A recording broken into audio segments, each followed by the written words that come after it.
Selamat pagi semua peserta Gamaliel Morning Prayer. Kita akan membaca di akhir dari kitab Keluaran, yaitu pasal 40. Kami persilahkan. Keluaran 40, berfirmanlah Tuhan kepada Musa, pada hari yang pertama dari bulan yang pertama, haruslah engkau mendirikan kemah suci, yakni kemah pertemuan itu. Kau tempatkanlah di dalamnya tabut hukum, dan kau pasanglah tabir sebagai penudung di depan tabut itu.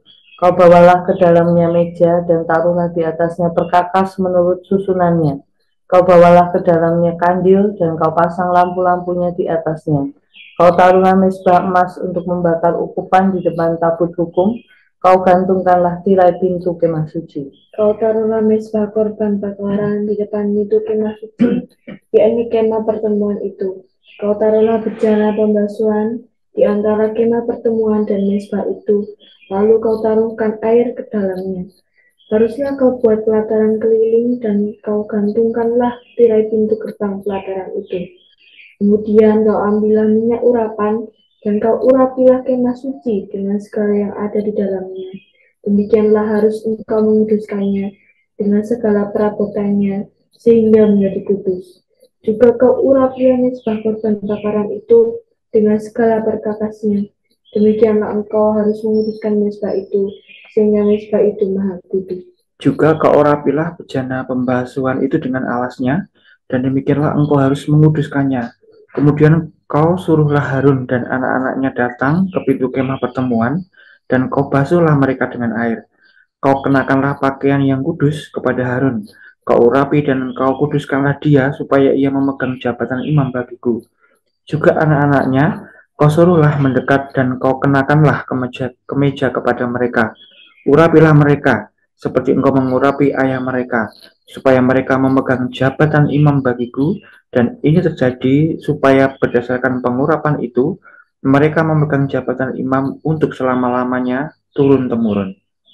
Dan Musa melakukan semuanya itu tepat seperti yang diperintahkan Tuhan kepadanya. Demikianlah dilakukannya.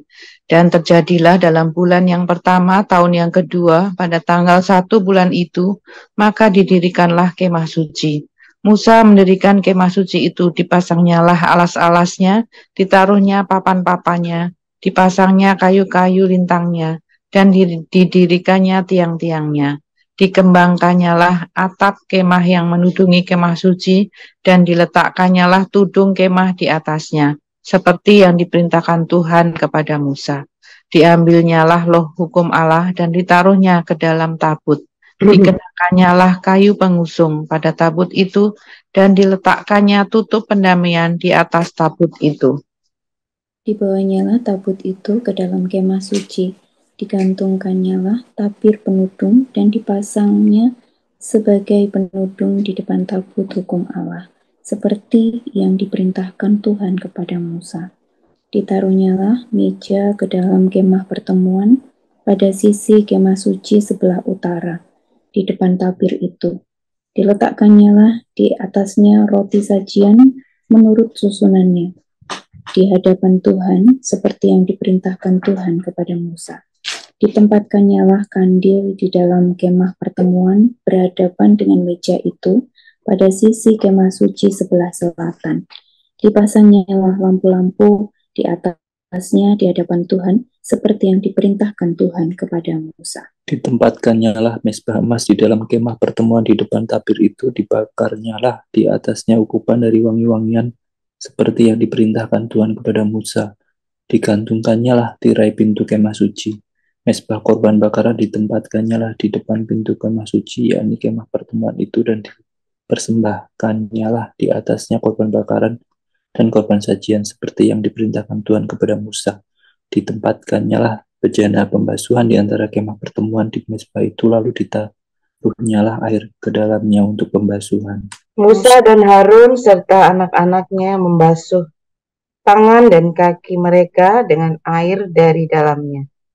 Apabila mereka masuk ke dalam kemah pertemuan, dan apabila mereka datang mendekat kepada mezbah itu, maka mereka membasuh kaki dan tangan seperti yang diperintahkan Tuhan kepada Musa. Didirikannya tiang-tiang pelataran sekeliling kemah suci dan mezbah itu, dan digantungkannyalah tirai pintu gerbang pelataran itu.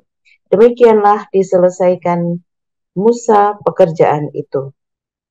Lalu awan itu menutupi kemah pertemuan dan kemuliaan Tuhan memenuhi kemah suci, sehingga Musa tidak dapat memasuki kemah pertemuan, sebab awan itu hinggap di atas kemah itu dan kemudian Tuhan memenuhi kemah suci. Apabila awan itu naik dari atas kemah suci, berangkatlah orang Israel dari setiap tempat mereka berkemah. Tetapi jika awan itu tidak naik, maka mereka pun tidak berangkat sampai hari awan itu naik. Sebab awan Tuhan itu ada di atas kemah suci pada siang hari, dan pada malam hari ada api di dalamnya, di depan mata seluruh umat Israel pada setiap tempat mereka berkemah. Terima kasih. Nah, dalam perikop ini kita bisa bagi tiga hal yang penting. Pada ayat 1 sampai yang ke-16 itu tentang perintah Allah kepada Musa di dalam proses pembangunan kemah suci. Nah, ayat 16 sampai 33 ternyata Musa taat dan melakukan seperti apa yang Tuhan telah perintahkan kepada dia. Kemudian yang ayat 34 sampai 38, di situ kemuliaan Tuhan memenuhi kemah suci, tanda kehadiran Tuhan sendiri. Nah, ternyata di sini kalau kita lihat, kekudusan Allah itu perlu dimengerti dengan sungguh-sungguh bagi kita dalam pemasangan alat dan perlengkapan kemah suci, juga terhadap umat Israel dalam memasuki era baru ini. Mereka akan memasang dan mendirikan kemah suci dan semua perabot telah dibuat sesuai dengan apa yang Tuhan perintahkan. Nah, ayat 9 sampai yang 11 itu menyatakan bahwa perintah Tuhan supaya kemah suci dan perabotnya harus diurapi dengan minyak urapan untuk mengkuduskannya. Nah, kata kudus ini mempunyai arti yang dipisahkan. Maksudnya adalah dipisahkan, dikhususkan untuk Tuhan. Pada ayat 12 sampai 13 itu dilanjutkan pembasuhan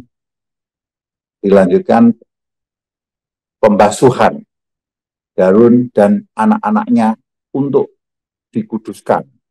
Kemudian memakaikan pakaian yang kudus kepada Harun, kemudian diurapi untuk memegang jabatan imam bagi Tuhan. Kemudian ayat 14 sampai 16 kita bisa lihat semua anak-anaknya beserta anak-anaknya semua dilakukan Musa sesuai apa yang diperintahkan Tuhan, sama seperti yang dilakukan kepada Harun.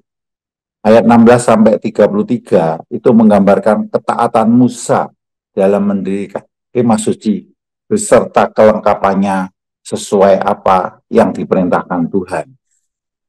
Dalam Keluaran 29 sampai yang terakhir ya, 29, Allah pernah, dalam Keluaran 29 ayat 45, Allah pernah berikrar bahwa ia akan diam di tengah-tengah orang Israel.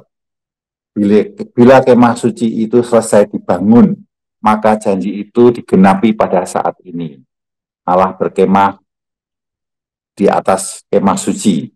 Nah, ayat 34 sampai 35 itu ternyata Allah hadir dalam bentuk awan menutupi kemah pertemuan dan kemuliaan Tuhan memenuhi kemah suci sehingga Musa tidak dapat memasuki kemah pertemuan itu. Nah, pada ayat 36 sampai 37 Allah hadir dalam bentuk awan dan api yang gerakannya itu terarah. Ini sebagai petunjuk kemana umat Israel harus berjalan dan mengikutinya.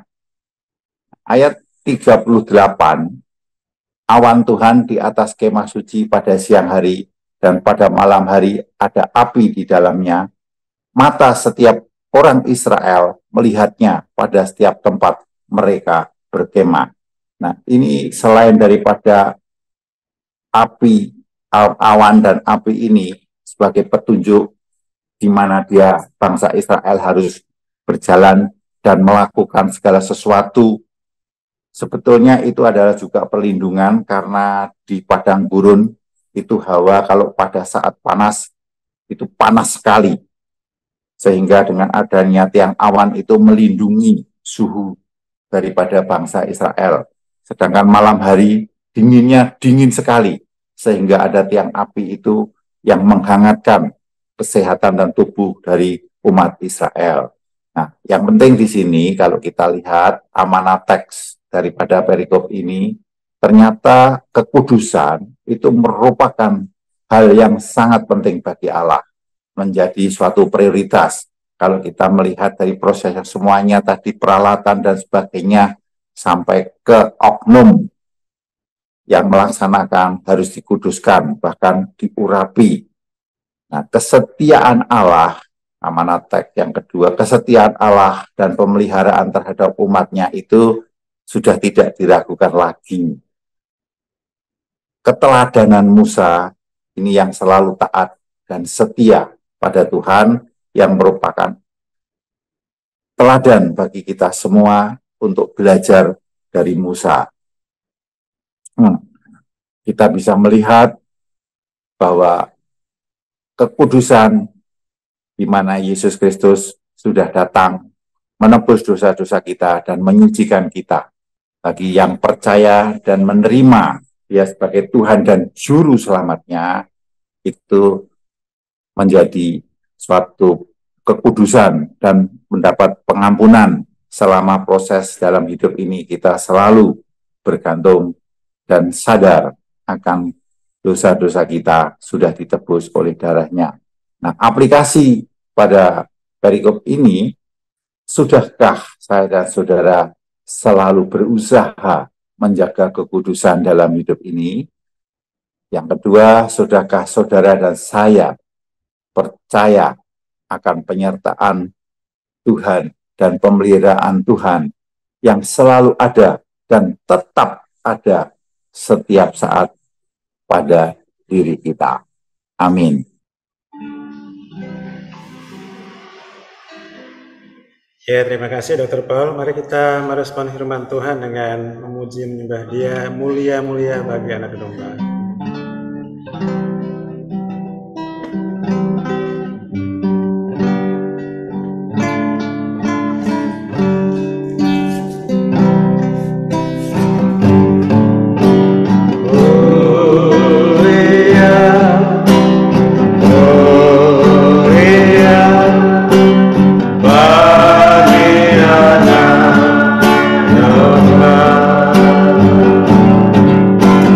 Oh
Mari kita bersyukur untuk kemuliaan Allah dan kekudusannya yang senantiasa biarlah itu kita alami, sakinah glory itu dalam hidup kita sebagai bait Allah, dan kita menyerahkan hidup kita agar senantiasa menjadi persembahan yang harum, yang menyenangkan hati Tuhan bersama seluruh anggota keluarga kita. Mari kita berdoa bersyukur.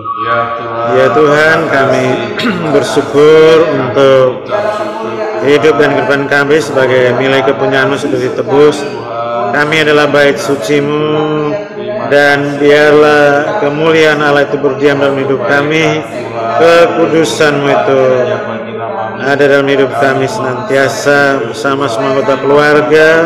Kami boleh memuliakan nama-Mu, menyenangkan hati-Mu senantiasa. Terima kasih ya Tuhan, Engkau segala-galanya. Kami meninggikan, mengagungkan Engkau, memasyurkan nama-Mu. Segala kemuliaan, segala hormat dan pujian hanya bagi nama-Mu saja. Terima kasih ya Tuhan, dalam nama Yesus Tuhan.